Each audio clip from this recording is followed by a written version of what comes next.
महाराज आत्महत्या मामले में बयानों के प्रति परीक्षण के लिए आज डॉक्टर पवन राठी के बयान से भय्यू महाराज की पारिवारिक कलह बातें सामने आई हैं।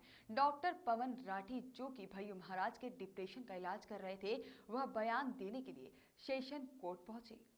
उन्होंने कोर्ट के समक्ष आरोपी शरद की और प्रति परीक्षण कर रहे एडवोकेट धर्मेंद्र गुर्जर के सवाल पूछने पर बताया कि भय्यू महाराज और डॉक्टर आयुषी का विवाद हो गया था, जिसके बाद डॉक्टर आयुषी ने अपने कलाई को काट लिया था और उसकी ड्रेसिंग करने वे उनके घर गए थे। साथ ही उन्होंने यह भी बताया कि भय्यू महाराज की डिप्रेशन की दवाइयों को किस तरह देना है, इसकी जानकारी भय्यू महाराज की दूसरी पत्नी डॉक्टर आयुषी को डॉक्टर द्वारा बताई गई थी। वहीं किसी भी सेवादार के कारण भय्यू महाराज डिप्रेशन में नहीं थे, ऐसी कोई बात कभी महाराज से डॉक्टर को नहीं बताई गई थी। डॉक्टर साहब के बयान थे, क्या बयान में उन्होंने सामने रखी हैं, क्या ऐसी बातें जो इस केस को और ज़्यादा मजबूती दे सकती है आगे के लिए?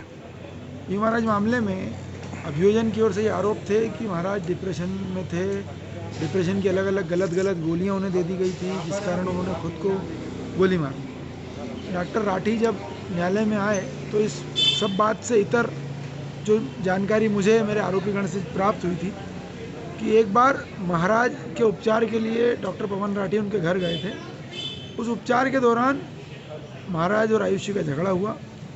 इस बीच आयुषी ने अपने हाथ की नस काट ली या हाथ की कलाई काट ली, जिसकी ड्रेसिंग डॉक्टर ने की थी पवन राठी ने। जब मैंने सुझाव उनको दिया तो उन्होंने तुरंत इस बात को स्वीकार किया कि हाँ, ऐसा हुआ था और आयुषी ने अपने हाथ की नस काटी। ये बयान आने के बाद कहीं ना कहीं ये ज़रूर जाहिर हो रहा है कि एक पारिवारिक कलह जो है वो ज़रूर कहीं ना कहीं एक विवाद की वजह हो सकता है, और जिस तरीके से पूरा घटनाक्रम सामने आया है उसको लेकर जब बयान इस तरीके के बयान सामने आ रहे हैं तो क्या उसके मायने? विवाद, डिप्रेशन, कोई भी आम आदमी, संयमित व्यक्ति भी यदि डिप्रेशन का शिकार है तो उसके पीछे कहीं ना कहीं झगड़े विवाद होते हैं, और झगड़ों के लिए ज़्यादा दूर नहीं जाना होता है। सारे झगड़े घर में ही होते हैं ना।